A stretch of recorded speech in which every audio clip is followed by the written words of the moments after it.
മലയാളിയെ സംബന്ധിച്ച് ഭക്ഷണം എന്ന് പറയുമ്പോൾ അതിനകത്തിൽ ഒരല്പം മീനിൻ്റെ മണമെങ്കിലും വേണം എന്നാണ് പൊതുവേ നമ്മുടെ ആളുകൾ പറയുന്നത്. കാരണം മീനും മത്സ്യവും കൂടെ ചേർത്തുള്ള ഒരു ഭക്ഷണ രീതി കേരളത്തിൻ്റെ ഒരു പ്രത്യേകതയാണ്. കാരണം മത്സ്യം കൂടെ ചേർത്തെങ്കിലേ അത് സമ്പൂർണ്ണമാകുന്നുള്ളൂ എന്നുള്ളതാണ്.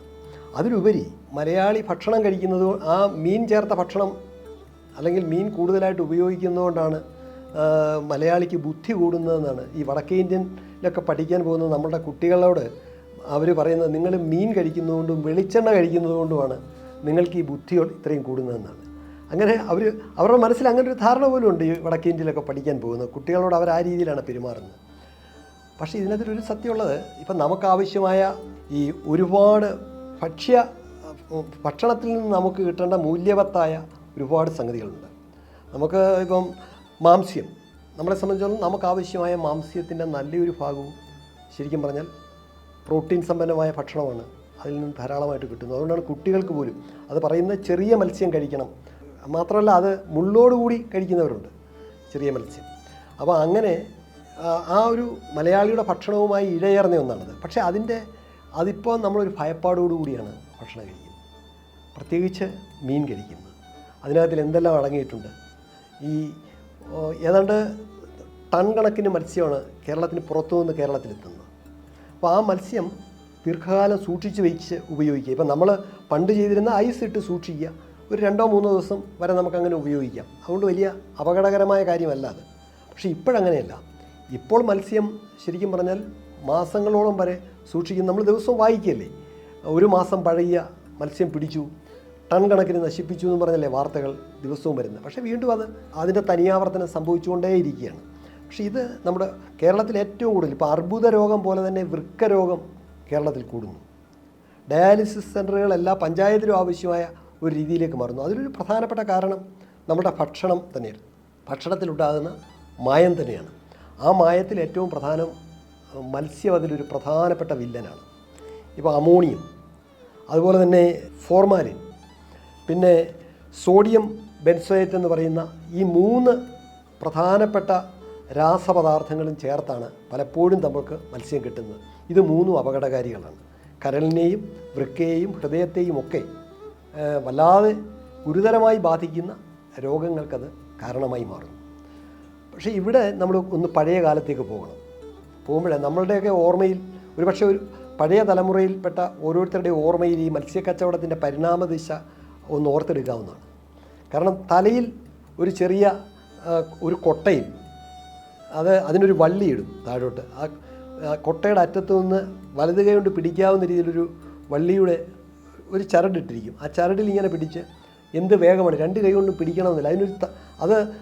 അവരുടെ ഈ മത്സ്യക്കച്ചവടക്കാരുടെ തലയുമായി ചേർന്ന് അതിനൊരു ഇണക്കം സംഭവിച്ചിരിക്കുകയാണ്. എങ്ങനെ ഒരിക്കലും പോകത്തില്ല അത് താഴേക്ക്. ആ രീതിയിൽ അവർ നീട്ടി വിളിക്കും. ഈ മത്സ്യക്കച്ചവടക്കാരുടെ വിളി തന്നെ അന്ന് മത്സ്യവുമായി വീടുകൾ നമ്മുടെ റോഡിലൂടെ പോകുമ്പോൾ ആണ്ട മുതലാളി വന്നു എന്നാണ് നമ്മൾ പറയുന്നത്. അപ്പോൾ നമുക്ക് സ്ഥിരമായി ഒരു മുതലാളിയുണ്ട്, സ്ഥിരമായി മീൻ തരുന്ന ആളുണ്ട്. അത് വീട്ടിൽ കൊണ്ടുവരുന്നു, അതൊരു പലകയിലേക്ക് നിരത്തി വയ്ക്കുന്നു. അത് ഇന്നത്തെ പോലെ തൂക്കിയല്ലല്ലോ വാങ്ങുന്നത്. ഇപ്പം മത്തിയോ ഏത് മത്സ്യമായാലും അത് അയിലയായാലും മത്തിയായാലും ഒക്കെ വാരി വെച്ച് വിൽക്കുന്ന ഒരു രീതിയായിരുന്നു. നമുക്കൊരു വിശ്വസ്തതയുണ്ടായിരുന്നു, വിശ്വസിച്ച് വാങ്ങാമായിരുന്നു, സ്വാദോടെ കഴിക്കാമായിരുന്നു. അതങ്ങോട്ട് മാറി ആ ഒരു ഘട്ടത്തിൽ നിന്ന് രണ്ടാമത്തെ ഒരു പരിണാമം എന്ന് പറയുന്നത് ഹെർക്കുലീസ് സൈക്കിള്. അന്ന് ഹെർക്കുലീസ് സൈക്കിളിന് വലിയ കാരിയർ വെച്ചിട്ട് അതിൻ്റെ പുറകിൽ ഈ കുട്ട വെച്ചിട്ട് അത് നന്നായിട്ട് ആ കുട്ട നിറയെ മീനുമായിട്ട് ഈ സൈക്കിളിലാണ് ഒരു മണിയടി ഒച്ചയോടുകൂടിയാണ് മുതലാളി വരുന്നത്. അപ്പോൾ അങ്ങനെ അതിൻ്റെ രണ്ടാമത്തെ ഘട്ടം അതാണ്. അപ്പോഴേക്കും എണ്ണമായി വാരി വയ്പ്പ് മാറിയിട്ട് വാരി വെച്ച് വിൽക്കുന്ന രീതി മാറിയിട്ട് എണ്ണിത്തരാൻ തുടങ്ങി. ഇത് മൂന്നാമത്തെ ഘട്ടം എന്ന് പറയുന്നത് MIT സ്കൂട്ടറിൻ്റെ ഒരു കാലം വന്നപ്പോൾ MIT സ്കൂട്ടറിന് വലിയ കാരിയർ വെച്ച് അതിൽ അപ്പോഴേക്കും ഈ കൊട്ടയങ്ങ് മാറിയിട്ട് പ്ലാസ്റ്റിക് കൊണ്ടുള്ള ഒരു ഡപ്പ പോലുള്ള ഒരു സാധനം, അത് പല നിറത്തിലാണ്, അതിൽ ഫിറ്റ് ചെയ്ത് കൊണ്ടുവരികയാണ്. അപ്പോൾ അതിനകത്തിലാണ് കൊണ്ടുവരുന്നത്. അപ്പോഴേക്കും വേറൊരു ഒന്നുകൂടെ സംഭവിച്ചു, തൂക്കമായി. ആ ഡപ്പയിൽ തന്നെ ഒരു വെയിങ് മെഷീനോടുണ്ട്. അപ്പോൾ സ്വർണം തൂക്കുന്നത് പോലെ തൂക്കിയാണ് മത്തിയും അയിലയും ഒക്കെ ആ മൂന്നാമത്തെ പരിണാമദശയിൽ നമ്മൾ വാങ്ങുന്നത്. അതും അങ്ങോട്ട് കഴിഞ്ഞപ്പോൾ കുറച്ചുകൂടെ ആയാസരഹിതമാകണം എന്നുള്ള രീതിയിൽ നമ്മൾ പെട്ടി വണ്ടിയായി. അപ്പം 3-4 ഇനം മത്സ്യമായി. ഒരെണ്ണം മത്സ്യത്തിന് പകരം 4 ഇനം മത്സ്യവുമായിട്ടാണ് ഈ പെട്ടിയോട്ടോ വരുന്നത്. നമുക്ക് ഏത് വേണമെങ്കിലും വാങ്ങാം. അതിനകത്തിൽ തന്നെ ഈ വെയിങ് മെഷീനുണ്ട്, തൂക്കി അപ്പോൾ തന്നെ വാങ്ങുന്നു. അത് 4ാമത്തെ ഘട്ടം. അതിനടുത്ത ഘട്ടമാണ് അതിനേക്കാൾ രസം. ഇപ്പോൾ നമ്മൾ എത്തി നിൽക്കുന്നത് ഫിഷ് സ്റ്റാളുകളാണ്. ഇപ്പം നമ്മുടെ നാട്ടിൻപുറങ്ങളിൽ പോലും മത്സ്യ സ്റ്റാളുകളുണ്ട്. അപ്പം നമ്മളവിടെ ചെന്ന് കഴിഞ്ഞാൽ അവിടെ ഇങ്ങനെ നിരത്തി വെച്ചിരിക്കുകയാണ്, നമുക്ക് ഇഷ്ടമുള്ളത് ചൂണ്ടിക്കാണിക്കാം. മത്സ്യം മാത്രമല്ല, അത് വെട്ടി നമുക്ക് തരുന്നു, കൃത്യമായി ബില്ല് ചെയ്യുന്നു, പോരുന്നു. അതായത് കടയിൽ നിന്ന് നമ്മളൊരു മാളിൽ നിന്നൊരു സാധനം വാങ്ങുന്ന നിലയിലേക്ക് മത്സ്യവും മാറി. ഇപ്പം വലിയ മാളുകളിലൊക്കെ മത്സ്യത്തിന് പ്രത്യേകമായ ഫിഷ് കോർണറുകളുണ്ട്, നമുക്ക് അവിടെ നിന്ന് മത്സ്യം വാങ്ങാം. അപ്പോൾ ഇതൊരു പരിണാമദശയാണ്. പക്ഷേ അവിടെ സംഭവിച്ച ഏറ്റവും വലിയൊരു കുഴപ്പം, കാരണം കാലത്തിനനുസരിച്ച് നമുക്ക് മാറ്റം വളരെ ആവശ്യമാണ്, മാറുന്നത് നല്ലതാണ്. എന്നും തലച്ചുമടായിട്ടൊരു മുതലാളി തലയിലേന്തി കൊണ്ടു നടക്കേണ്ട ഒന്നല്ല ഇത്. മാത്രമല്ല അതിനടിയിൽ അവിടെയൊക്കെ ഒരു നന്മയുണ്ടായിരുന്നു. ഈ മത്സ്യം ഇങ്ങനെ കൊണ്ടുപോകുമ്പോൾ അതിനകത്തിൽ നിന്ന് ഐസിൻ്റെയൊക്കെ വെള്ളം അവിടെ വീഴാതിരിക്കാൻ വേണ്ടി അതിനടിയിലൊരു പാള വയ്ക്കും. അതൊരു സുരക്ഷിതമായ കവചം പോലാണ് അടിയിൽ. എന്നിട്ട് അതിൽ നിൽക്കും വെള്ളം. ഏതെങ്കിലും ഒരു ഒഴിഞ്ഞ സ്ഥലത്ത് കൊണ്ടുപോയി അത് നമുക്ക് കമഴ്ത്തി കളയുമായിരുന്നു അവർ. കാരണം അതിനുപോലും ഉപയോഗിച്ചിരുന്നത് പാളയാണ്. ഈ തണുങ്ങും പാളയും കമുകിൻ്റെ ഓലയും പാളയുമാണ് നമ്മൾ ഉപയോഗിച്ചിരുന്നത്. അന്ന് പാള അന്വേഷിച്ച് ആളുകൾ വീട്ടിൽ വരുമായിരുന്നു, നല്ല വീതിയുള്ള വലിയ പാള അന്വേഷിച്ച്. അത് ഈ മത്സ്യക്കച്ചവടക്കാരാണ്. അപ്പോൾ അങ്ങനെ ഒരു മത്സ്യ വിപണനത്തിലെ ഈ പരിണാമദശ നമ്മൾ വളരെ കൃത്യമായിട്ട് ആലോചിക്കുമ്പോൾ അതുണ്ടാക്കിയ അതിനകത്തൊരു നന്മയുണ്ട്. കാരണം എന്നും തലച്ചുമടായിട്ട് ചുമന്നുകൊണ്ട് നടന്ന് ഈ ദേഹം മുഴുവൻ ഇതിൻ്റെ വെള്ളവും ഈ മത്സ്യത്തിൻ്റെ വെള്ളവും ഒക്കെ വീണ് അങ്ങനെ ചെയ്യുന്നതിൽ നിന്ന് കുറച്ചുകൂടെ പ്രാകൃതമായ ആ രീതിയിൽ നിന്ന് ഒരു പുരോഗമന രീതിയിലേക്ക് വരുന്നത് നല്ലത് തന്നെയാണ്. പക്ഷേ അവിടെ സംഭവിച്ച ഒരു കാര്യം, അതിനോടൊപ്പം ഒരു അപകടം കൂടി ഉണ്ടായി.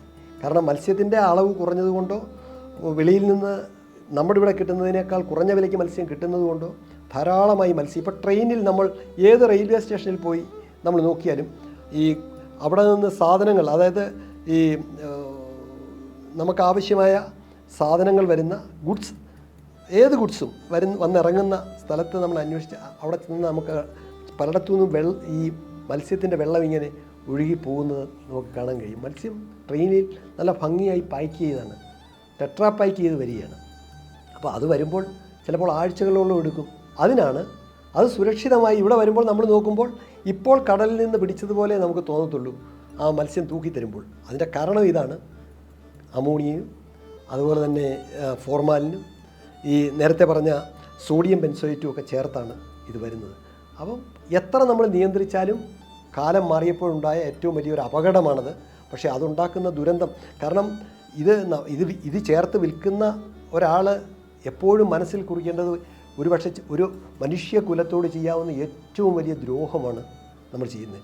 കാരണം അവിടെ ഒരു വിൽപ്പന, വിറ്റവില ന്യൂനം വാങ്ങിയ വില സമം ലാഭം എന്നതാണ് അവിടുത്തെ ഇക്വേഷൻ. പക്ഷേ അവിടെ എന്തൊരു അപകടമാണ് നമ്മൾ ചെയ്യുന്നത്. ഓരോ വീട്ടിലും ഓരോ വൃക്കരോഗി ഉണ്ടാകുകയാണ്, കരൾ സംബന്ധമായ രോഗമുള്ളവരുണ്ടാകുകയാണ്. കാരണം അതിന് ഏറ്റവും മാരകമായ വിഷമാണ്, രാസവസ്തുക്കളാണ് ഇത് മൂന്നും. അത് സ്ഥിരമായി ഉപയോഗിക്കുമ്പോൾ നമ്മൾ രോഗികളായില്ലെങ്കിലേ ഉള്ളൂ അതിശയം. അപ്പോൾ അത് ശ്രദ്ധിക്കേണ്ട കാര്യമാണ്. അത് ചേർക്കുന്നവരോട് വിനീതമായ ഒരു അഭ്യർത്ഥന, ലാഭം അല്പം കുറഞ്ഞാലും ആളുകളുടെ ആയുസ് നഷ്ടപ്പെടുത്തരുത്. മാത്രമല്ല ഈ മരണം വിതച്ച് പണം കൊയ്തിട്ട് കാര്യമില്ല, അതിനെവിടെങ്കിലും നമ്മൾ കണക്ക് പറയേണ്ടി വരും.